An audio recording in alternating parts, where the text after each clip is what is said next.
Sam Amick, the senior NBA writer of The Athletic, kind enough to stick around in Minneapolis to Zoom with us the day after a blowout in Game 6 right here on the Rich Eisen Show. Good to see you, Sam. How are you, sir? Good, Rich. Thanks for having me. Appreciate you. All right, so what in the world happened last night? What happened?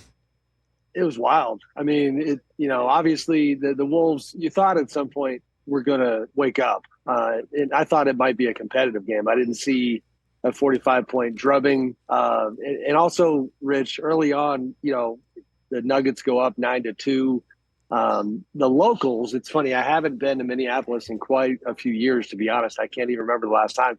But the people here were telling me that, kind of educating me, that Wolves fans, because of the history, are very, very pessimistic. And the mood going into the game because of the 3 losses was fairly dour. I even had some of the front office guys on the Minnesota side talking about the fact that it was so much different than the way it felt coming into Game 3. And then when they go down 9-2, everybody's heads are kind of going down even more. But then that 27-2 run that Minnesota put together was pretty wild, and combination of them getting back to the defense they played in the first 2 games, but also the Nuggets just missing shots.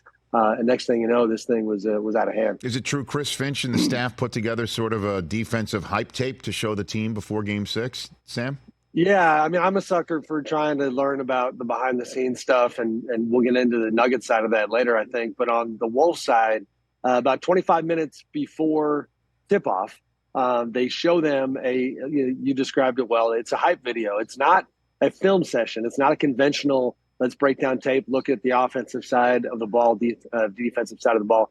This was let's get you excited for the game and remind you how good you were in the first 2 games. And it had, it was produced with music, some rap that the guys enjoyed, and just was very different, very strange in a good way. And Anthony Edwards was the one who called this out after the game, giving the coaching staff credit, and actually thought that it changed the mood. He said that after the 3 games that there had been some finger pointing and again, the attitude of the guys wasn't great.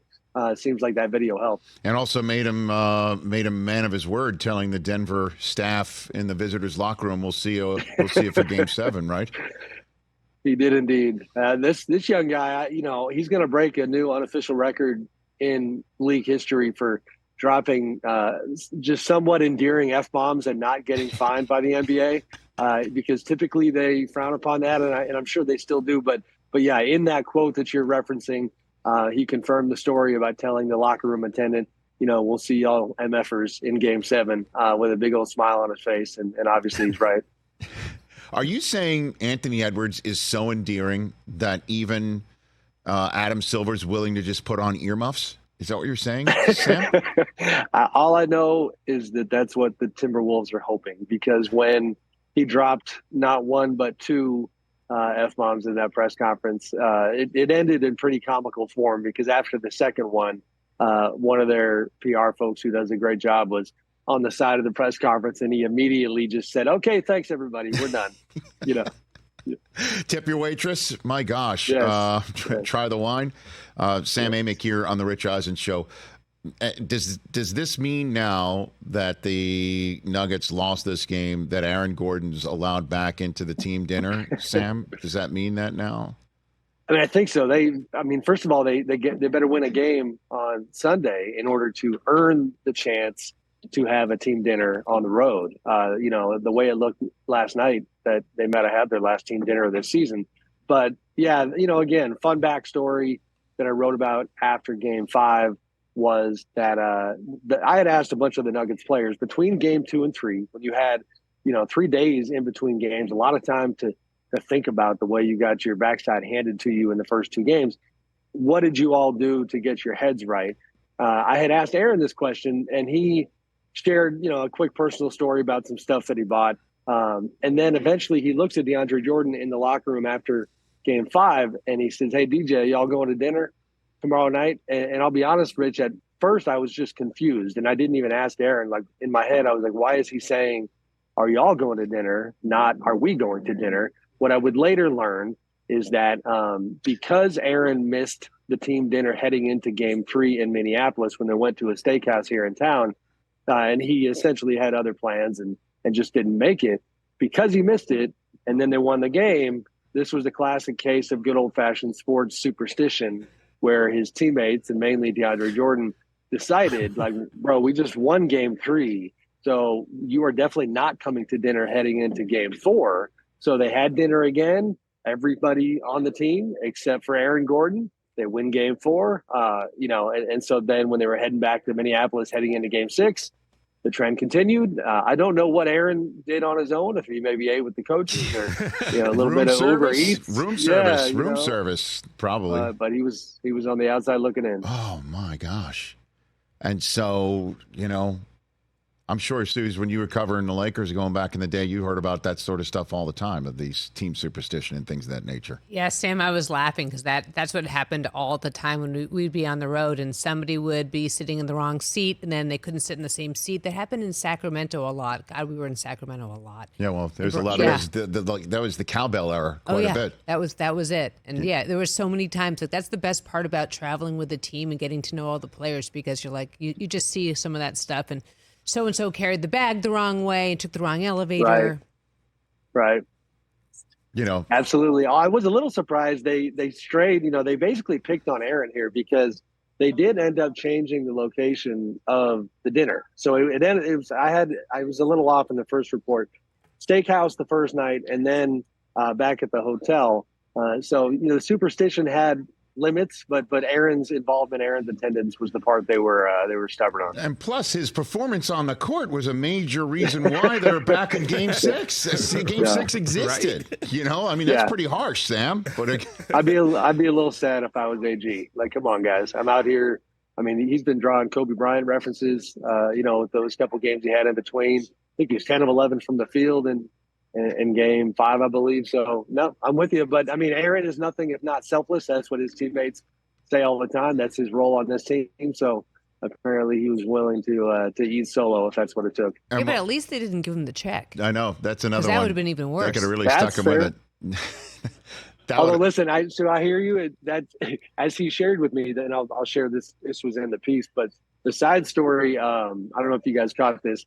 Aaron Gordon's way of handling the frustration of the first 2 games was he bought some 3-wheel cars for his family members, and so I think he could probably handle the dinner check. Considering I looked up the car that he told me that he was buying, and it sounded like he bought multiple.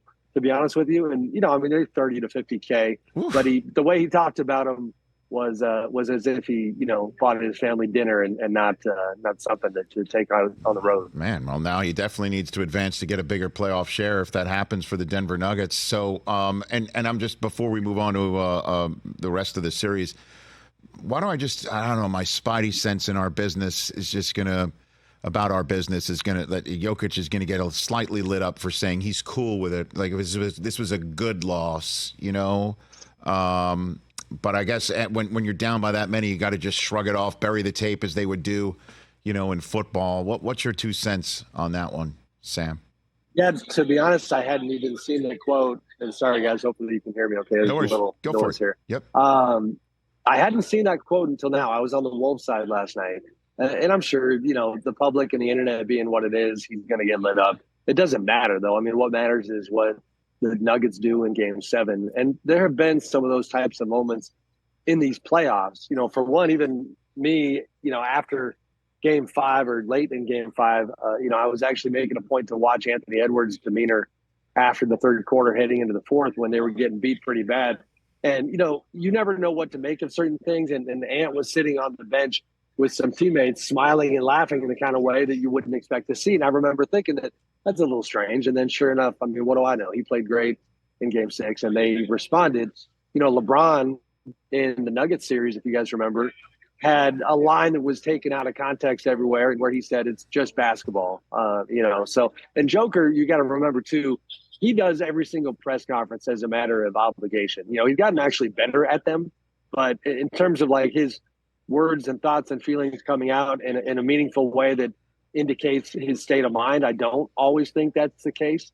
After game 2, it was a good quote, but he had that line about how he needed to clone himself. It almost sounded defeatist, like he didn't have any way of doing what he does against Karl Anthony Towns and Gobert and Naz Reid. So personally, I don't think it means much, but I'm sure folks are going to talk about it. Sam Amick of The Athletic here on the Rich Eisen Show. So what else, what is the other major story of these playoffs as we head to I think was it the third or fourth weekend of these NBA playoffs right now, Sam? Well, I mean, admittedly, Rich, I've been pretty West heavy. So, I mean, in the East, you got the Celtics trying to live up to their expectations, this title or bust. We'll see if the Knicks can finish the job tonight and if that's going to be the series on the other side. I do think that, man, this OKC Dallas matchup is so interesting because you have this fun combination of young and old. And Luka's not old, but he's not nearly as young as those guys on the Thunder side. And at times he looks a whole lot older because he's pretty banged up and he's got kind of an old man game to begin with. So that next game to me is going to be fun to watch because, another guy who's got years on Luka being Kyrie Irving.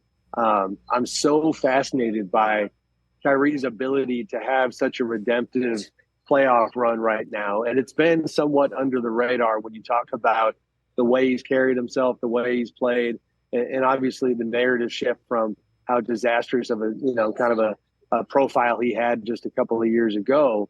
He's now the adult in the room who is finding guys offensively, figuring out when he has to score. He's had some bad moments in this series, but mostly been really good. And he's the only guy on the court in that series with the championship ring. And, the idea of, is that going to bear out? And is Dallas going to move on and be in the conference finals? Or are these young Thunder with a bunch of guys that we're still learning their games and their names? Are they going to shock the world and keep going here? A few minutes left with Sam Amick of The Athletic, senior NBA writer. Since you're out west, as you mentioned, you're west focused, following the Timberwolves and the Nuggets, and you just mentioned what was going on with the Mavericks and the Thunder. What are people saying? Your ear to the ground, or hanging out in the hotel lobby or in a locker room about LeBron's opus one night sitting courtside of Game 4 of the Celtics and the Cavs, sitting there in Cleveland, white pants with the red wine, which is again that's very risky, but that's bold. That's what he's all about. But what did you make of this? What are people making of all of this? Is there any there, Sam? I mean, it's LeBron. We know how calculated he is. I'll never forget Summer League, the summer that he went to in Vegas before he went to the Lakers. I was sitting baseline at the game. He actually sat right in front of me at his courtside seat. And you guys remember, he was wearing an outfit that had all kinds of purple and gold. And, and of course, people started taking that as a sign that he was going to the Lakers. And sure enough, he did. So, there are times when there is a lot of there. With this one, I don't know how to unpack it other than, applying pressure to the Lakers when it comes to reminding them that, yes, our relationship is in a good place. Yes, it looks very likely that I'm returning to play for the purple and gold, but they and we have a coach's decision to make here. We have trades to pursue. And so his free agency and the fact that he has not indicated publicly or privately what he's going to do, showing up at the Cavs game is the easiest way to offer that reminder. We all know that when the All-Star game was there, he had done an interview with our Jason Lloyd at The Athletic telling him that he thought about coming home again. So the Cleveland thing is an easy way to apply that pressure again. All that being said, it was Mother's Day weekend. I believe he was there to spend some time with his mom and to go back to his to his school. That's an incredible, just endeavor that he has. And he did some stuff out there as well. So he checked a lot of boxes, but I'm sure the Lakers noticed. So what does he want, Sam? What would he want if he could wave a wand about those trades and about the coaching decision? What would he want? I don't have total clarity on the trade front. I think he wants aggressiveness because that's always his default. Now, ever since the Russell Westbrook trade didn't work, LeBron has lost juice in Lakerland. He just has. They have not listened to him as much. And it's funny because the narrative and the idea that Clutch Sports runs the Lakers just couldn't be farther from the truth. A lot of times, most times, they are told no. This is different because he has the leverage right now. He has, they really, really, really want him back. They are still all in on the LeBron business. So I don't know if that's, Trae Young is a guy that honestly has been tied to them a lot. And I think there's a divided room within the Lakers on whether or not Trae would help them. It does seem like there is some favor coming from the Klutch side for a possible Trae pairing, and he is also a Klutch client. Donovan Mitchell is another guy that we're going to be talking about all summer. I'm curious how LeBron sees him. The other thing, though, that we should highlight, I know we focus on LeBron so much, is that the fellow Klutch client on the Lakers, Anthony Davis, AD is the future of the Lakers. And I think we are guilty sometimes of, again, because LeBron's the free agent this summer, of focusing too much on LeBron and not enough on AD. Like when they chose to fire Darvin Ham, I was told that one of the many, many considerations was it was pretty evident that AD was not on board anymore with Darvin. And they know, like everybody else, that AD has a history of having asked for trades in the past. That's how he got to the Lakers from New Orleans. Last thing they wanted was for AD to be frustrated with the situation and maybe have those types of thoughts crossing his mind. So that's, to me, what's unique about this offseason for the Lakers is that even within Klutch, you might have some different opinions about coach and players when it comes to LeBron and AD, because one guy represents the future and the other guy, LeBron, is obviously near the end here. So that mandates the follow-up. Are you saying the Lakers might be more deferential to Anthony Davis's thoughts on the coach than LeBron's? I think they'll have to find a way to strike that balance, because again, they can't lose the LeBron piece of the puzzle, and I don't think they will. But they certainly they do care a great deal about AD feeling comfortable going forward. Sam, thanks for the time. Really appreciate it. Your insights are great to read. They make me smarter and give me the background that I need. And this conversation prior to the Game 7 with you on your travels and your movements, I greatly appreciate it. Thank you. Thank you, Rich. Appreciate you. You got it. At Sam_Amick on X, Twitter. Follow him. That's how I saw initially that article about Aaron Gordon being told you're not allowed at the team dinners. That's pretty funny. You missed the one that led to a 3-game win streak. You are not allowed at the next. Catch the Rich Eisen Show every single day on the Roku channel, 12 to 3 Eastern, for free.